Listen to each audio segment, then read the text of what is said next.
అధికారులు మీ సమస్యలను పట్టించుకోవట్లేదా? నెలల తరబడి మిమ్మల్ని ఇబ్బంది పెడుతున్నారా? మీ సమస్య పట్టించుకునే వాళ్ళే కరువయ్యారా? ఇంకెందుకు ఆలస్యం?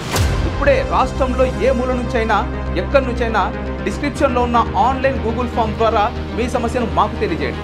మీ సమస్యను ఒక్క ఫోన్ కాల్తో క్యూ న్యూస్ పరిష్కరిస్తుంది. మరిన్ని వివరాలకు 8490199929 నంబర్ను సంప్రదించండి.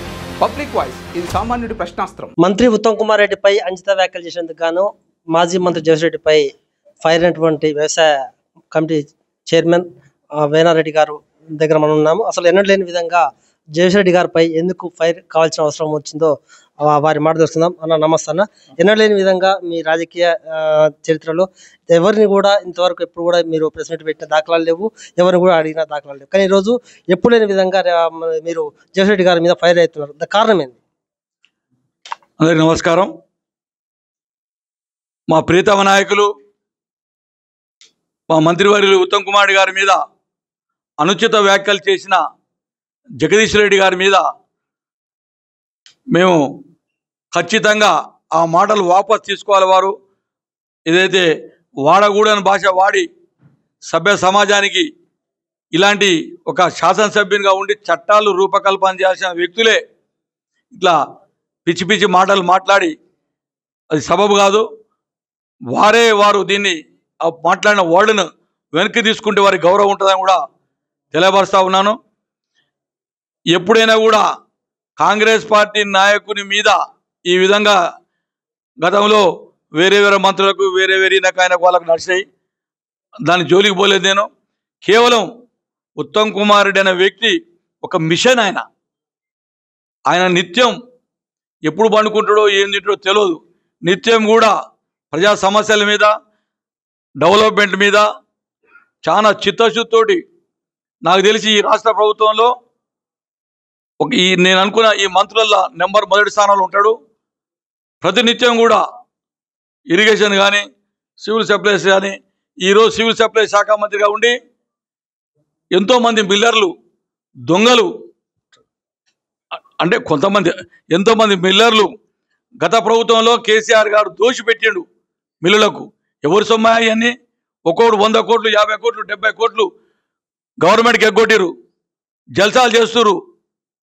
వాళ్ళందరి మీద కూడా అటువంటి అవకాశం కల్పించింది ఆ ప్రభుత్వం అని కూడా తెలియపరుస్తున్నాను. ఈ ప్రభుత్వం వచ్చినాక ఉత్తమ్ కుమార్ రెడ్డి గారు పౌర సరఫరాల శాఖ మంత్రిగా వారి మీద కఠినంగా ప్రవర్తిస్తూ ఉన్నాడు. ఎవరికి కూడా ఎలాంటి సందు ఛాన్స్ చేయలేదు. ఏదో మిల్లర్ కాడ కోటు తీసుకుంటని చెప్తుండే జగదీష్ రెడ్డి. ఏదో మర్చిపోయి ఇంకా ఏ మిల్లర్ కాడ తీసుకుంటో చెప్పాల్సిన బాధ్యత ఉంది. చెప్పకపోతే దాని సంగతి కూడా తెలియపరుస్తా ఉన్నాం. నువ్వు అటువంటి పిచ్చి పిచ్చి మాటలు మాట్లాడడం కరెక్ట్ కాదు జగదీష్ రెడ్డి గారు. నువ్వు అటువంటి మాటలు మాట్లాడితే నీ చరిత్ర అంతా చెప్తాం. నువ్వు సూర్యాపేట సద్దాల చెల్లు నీ భాగవతం అని చెప్తాం. నువ్వు ఈ సూర్యాపేటలో ఏమేమి కథం చేసినావు అని తెలుసు. నువ్వేదో ఏదో నేను తక్కువ మాట్లాడతా ఎక్కువ మాట్లాడతా కాదు. నీ ఆస్తులు నీ అన్నీ కూడా నాగారంలో నీ జీవిత చరిత్ర ఏంది, ఇక్కడ నీ జీవిత చరిత్ర ఏంది, నీ రాజకీయ జీవితం ఏంది, నీ నాయకుని జీవితం ఏంది, నీ పార్టీ పెట్టిన నీ నాయకుడికి ఆస్తులు ఏంది, కాంగ్రెస్ పార్టీ నాయకులకు ఆస్తులు ఏమో ఎవరు తెలుసుకొని మాట్లాడాలి. పిచ్చి పిచ్చి అనుచిత వాక్యాలు మాట్లాడకుండా గౌరవంగా ఉండు, గౌరవం తెచ్చుకో. కాదు ఇట్టే చేస్తా అంటే నీ దమ్ము ధైర్యం ఉంటే సవాల్ చేస్తున్నా, శాసనసభ్యునిగా రాజీనామా చేయి, ప్రజాక్షేత్రం రా, తెలుసుకుందాం. ముఖ్యంగా చెప్పండి, జగదీశ్రెడ్డి గారు ఏమంటారు అంటే కాళేశ్వరం ప్రాజెక్టు బాగానే ఉన్నా కూడా రైతుల మీద కోపంతోనే కాళేశ్వరం నీళ్లు మన సూర్యాపేట జిల్లాకు రాకుండా చేశారు అనేది ఒక మాట మాట్లాడు. దాన్ని మీరు ఏదైనా చూస్తున్నారు? ఏదైతే కాళేశ్వరం బ్యారేజ్ విషయం, దాని విషయంలో నేషనల్ ఇండియన్ ఎన్డిఎస్ వాళ్ళు ఇచ్చిన రిపోర్ట్ ఆధారంగానే కాళేశ్వరం జలాలను ఉంటే మొత్తం కూలిపోద్దనే ఒక రిపోర్ట్ తోటి వాటి సముద్రాలకు వదిలిపెట్టడం జరిగింది తప్ప రైతుల మీద ఎందుకు కోపం ఉంటుందండి? రైతుల మీద కోపం ఉంటే కాంగ్రెస్ పార్టీ ప్రభుత్వం వస్తుందా? ఇవాళ ఇన్ని లక్షల టన్నులు వాళ్ళకంటే ఎక్కువ కాళేశ్వరం నీళ్లు వాడినామని చెప్తురుగా.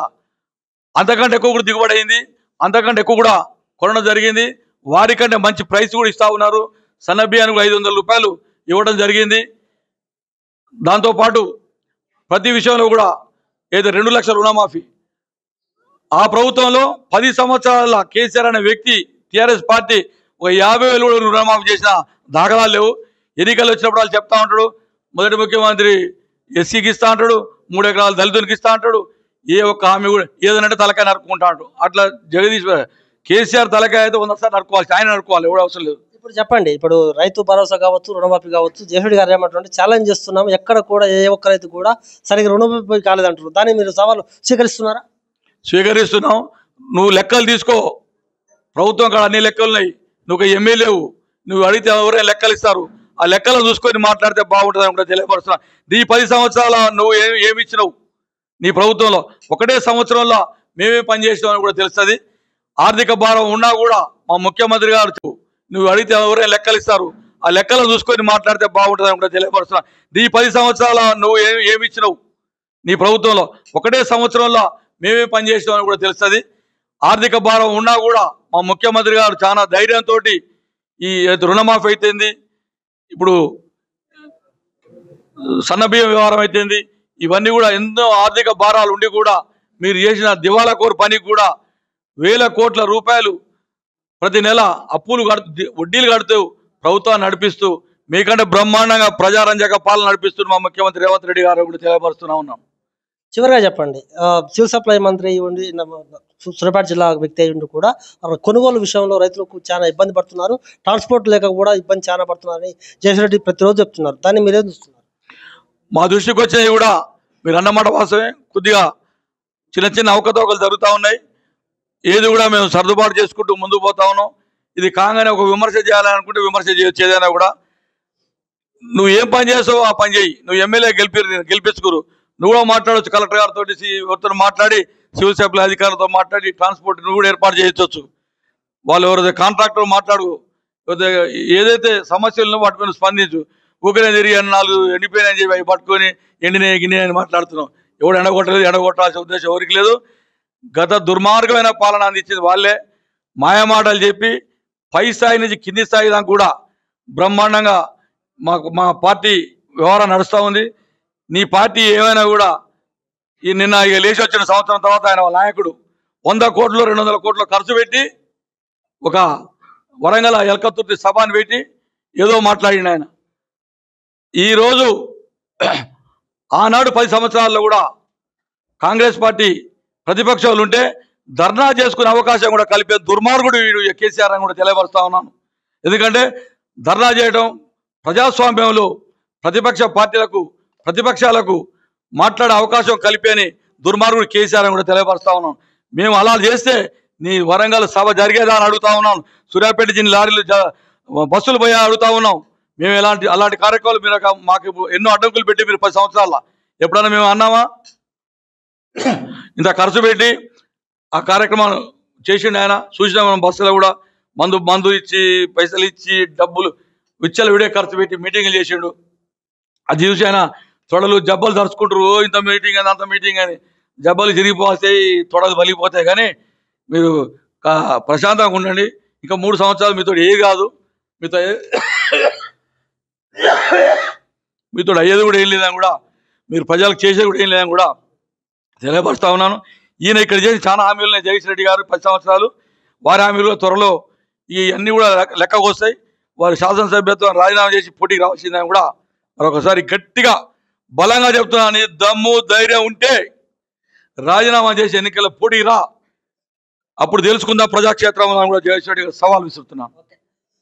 మార్కెట్ చైర్మన్ వేనారెడ్డి గారు మాత్రము మాజీ మంత్రి జగన్ రెడ్డికి కౌంటర్ ఇస్తున్నాడు. ఏంటంటే నీకు దమ్ము ధైర్యం ఉంటే రాజీనామా చేసి ప్రజాక్షేత్రంలో తలబడదాము, మీ దమ్మెంతో మా దమ్మెంతో చూద్దాం, కానీ లేనిపోని ఆరోపణలు ఉత్తమ్ కుమార్ రెడ్డి పై చేస్తే మాత్రం చూస్తూ ఊరుకోమని చెప్తున్నారు. ఎందుకంటే కాళేశ్వర ప్రాజెక్టు నీళ్ళు కూడా ఖచ్చితంగా అది కాళేశ్వర ప్రాజెక్టు కూలకపోవడంతోనే రైతులకు నీళ్ళు ఇవ్వలేకపోయాను తప్ప అది ఏమీ లేదు. ఎక్కడ కూడా నీ ఆరోపణలు నిజము లేదు. ఎందుకంటే ఖచ్చితంగా ప్రతి ఒక్క రైతును ఆదుకుంటామని కూడా చెప్తున్నాను. అంతేకాదు జగదీష్ రెడ్డి గారు చేసిన పాపాలు మేము తొందరలోనే వెలికి తీస్తాం. ఎందుకంటే కేసీఆర్ ఏ విధంగా సంపాదించాడో, జగదీష్ రెడ్డి ఏ విధంగా సంపాదించాడో లెక్కలతో సహా మా దగ్గర ఉన్నాయి.